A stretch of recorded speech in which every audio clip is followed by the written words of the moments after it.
Oke, pada video ini kita akan bahas tentang medan listrik.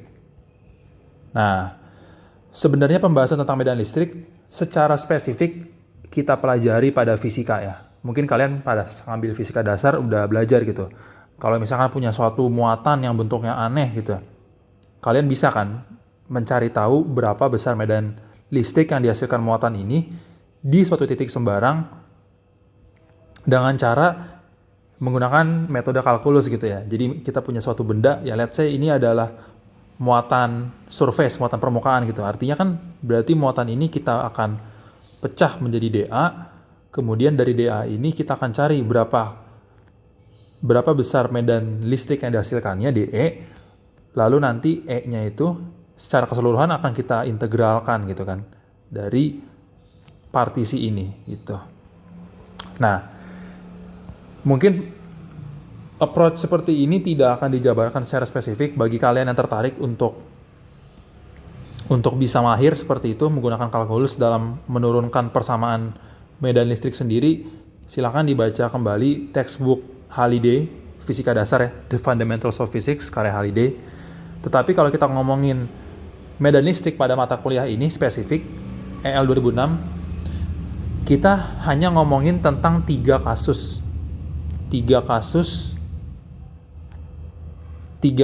sederhana.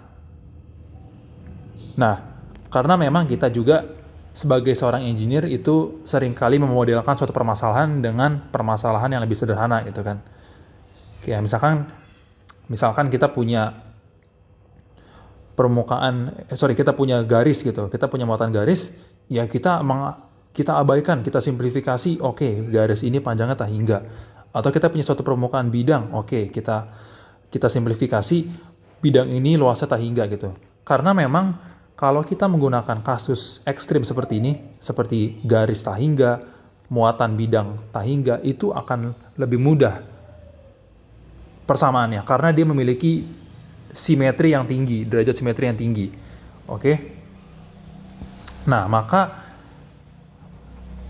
ketika kita ngomongin medan listrik pada mata kuliah ini, EL 2006, kita hanya akan berbicara tentang 3 buah jenis kasus khusus. Yang pertama, sebentar, kita ganti dulu. Yang pertama adalah medan listrik akibat muatan titik. Nah, ini dari SMP bahkan kalian udah pernah belajar ya. Kalau kita punya suatu muatan titik, besarnya Q. Kalau kita ingin tahu berapa besarnya medan listrik di titik sembarang, misalkan titik P gitu ya, let's say, ini jaraknya itu sebesar R. Nah, ini jaraknya sebesar R, kemudian dari titik, ya misalkan muatan Q ini berada di titik O gitu. Dari titik O ke titik P itu dihubungkan oleh suatu garis yang di sepanjang garis tersebut terdapat vektor R topi gitu. Oke, ini vektor ya, vektor satuan R topi gitu. Panjangnya dari titik 0 ke titik P itu adalah R. Ya, berarti ya dari sejak SMP kita belajar gitu. Besar medan listrik yang dihasilkan adalah sebesar K Q per R kuadrat gitu kan. Dengan K itu adalah 1/4 pi epsilon 0. Yaitu kurang lebih sekitar 9 kali 10 pangkat 9. Nah, satuannya adalah Newton. Ya, apa tuh satuannya? Coba kita tinjau ya. F itu kan satuannya Newton. Adalah KQ kuadrat per R kuadrat. Ya, berarti satuan dari K itu adalah Newton per ya Coulomb kuadrat, Newton meter kuadrat per Coulomb kuadrat. Ya, tapi itu nggak terlalu penting sebenarnya. Nah, tapi yang penting itu ini. Besar medan listrik itu adalah KQ per R kuadrat. Nah, tapi kalau kita ingin menyatakan dalam vektor, ya berarti seperti ini. Ya, as simple as that gitu ya. E adalah KQ per R kuadrat. Nah, kemudian kasus khusus yang kita pelajari lagi pada mata kuliah medan ini adalah medan listrik akibat muatan garis. Nah, tapi garis yang tak hingga. Yang tak hingga gitu. Jadi, ya let's say seperti ini. Ini panjangnya tak hingga gitu ya. Let's say ini ada titik P. Kita ingin tahu nih berapa medan listrik di titik P akibat muatan garis ini.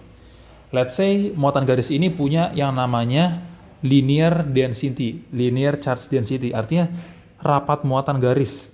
Dalam satuan segmen ini ada berapa banyak muatan dibagi panjangnya gitu. Jadi ada yang namanya linear charge density, rho. Nah, let's say jarak tegak lurus ya. Jarak terdekat antara titik P dengan garis ini, yaitu jarak tegak lurusnya itu kita sebut dengan rho. Sorry, ini agak membingungkan memang notasinya. Rho di sini yang saya maksud dengan rho di sini adalah linear charge density, sedangkan rho ini adalah jarak ya. Nah, berarti ini bisa kalian buktikan sendiri dengan kalkulus gitu. Ya, gimana caranya? Misalkan gini. Ini kalian bagi nih, ini adalah DL. DL ini menghasilkan medan listrik diferensial sebesar DE gitu. Nanti kita jumlahkan, kita integralkan. Nah, itu bisa kalian buktikan sendiri sebenarnya. Bisa kalian turunkan sendiri persamaannya gitu maksudnya. Nah, tetapi di sini setelah kalian turunkan sendiri atau kalian lihat penurunannya di internet, ternyata kalian akan dapatkan bahwa di titik P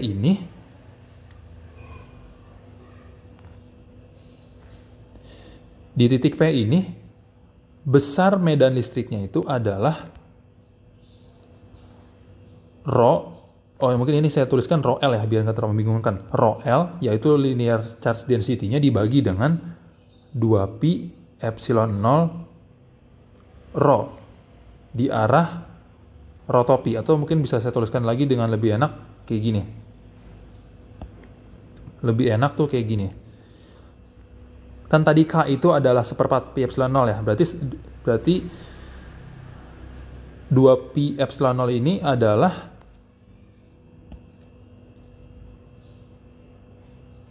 (2k). Oke, 2k rho L per epsilon di arah vektor epsilon. Nih, di arah vektor epsilon. Sorry. Nih, ini adalah vektor epsilon, vektor satuan. Nah, jadi seperti itu. 2k rho L per rho epsilon.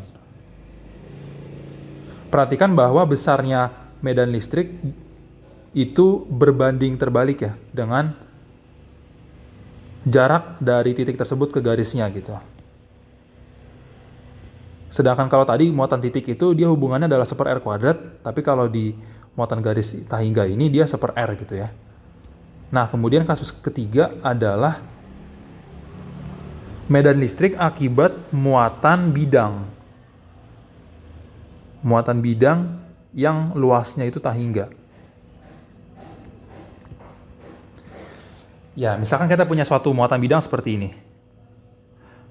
Lagi-lagi ini sebenarnya nggak harus di bidang datar seperti ini ya, bisa juga bidangnya itu miring atau gimana gitu kan, tergantung perspektif kita melihatnya dari mana gitu ya. Tapi let's say kita lihat dari arah bawah atau atas bidangnya sehingga dia seolah-olah datar, di bidang datar. Penghapus.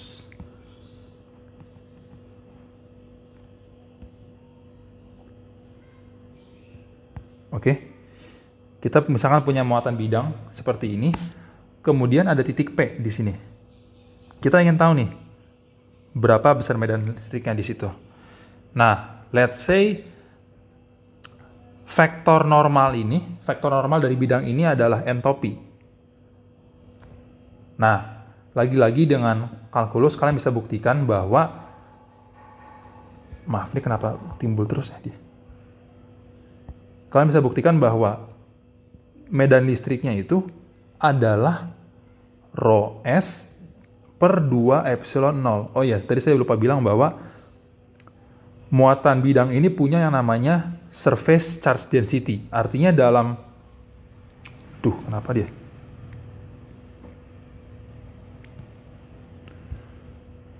Maaf. Dia punya surface charge density.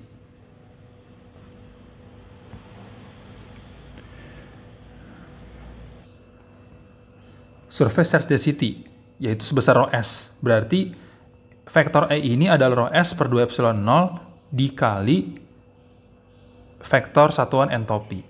Nah, perhatikan, untuk muatan bidang ini, dia besar medan listriknya itu tetap, dia tidak bergantung jarak gitu. Jadi, kalau titik P di sini, ataupun di sini, ataupun di sini, ataupun sangat jauh, dia besar medan listriknya sama gitu. Rho S per 2 epsilon 0 di arah entropi. Oke, jadi kayak gitu ya, 3 kasus sederhana. Nanti next time, biasanya kalau dalam mata kuliah ini, kita bisa dikasih kombinasi gitu, kombinasi dari beberapa kasus sederhana ini. Misalkan ada 2 buah muatan garis, kemudian ada 1 muatan titik, kemudian ada muatan bidang gitu. Biasanya kombinasi dari ketiga itunya. Nah, karena medan listrik merupakan vektor, berarti kalau ada beberapa sumber ya,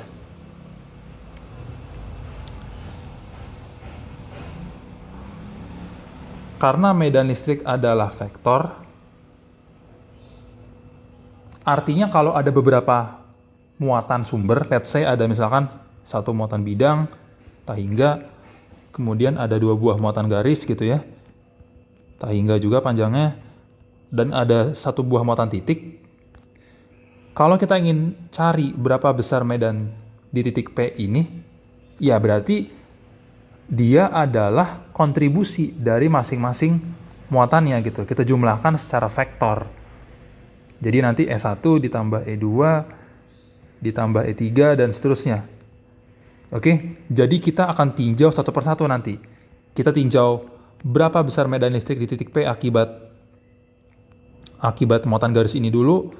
Kita dapat let's say E1.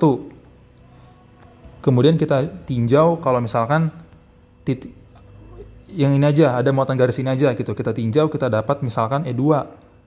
Nah, begitu juga nanti dari muatan bidang dan muatan titik, E3, E4. Ya, nanti kita jumlahkan masing-masingnya gitu. Jadi kayak gitu. Oke, sekian pembahasan kita. Kita lanjutkan di bagian berikutnya.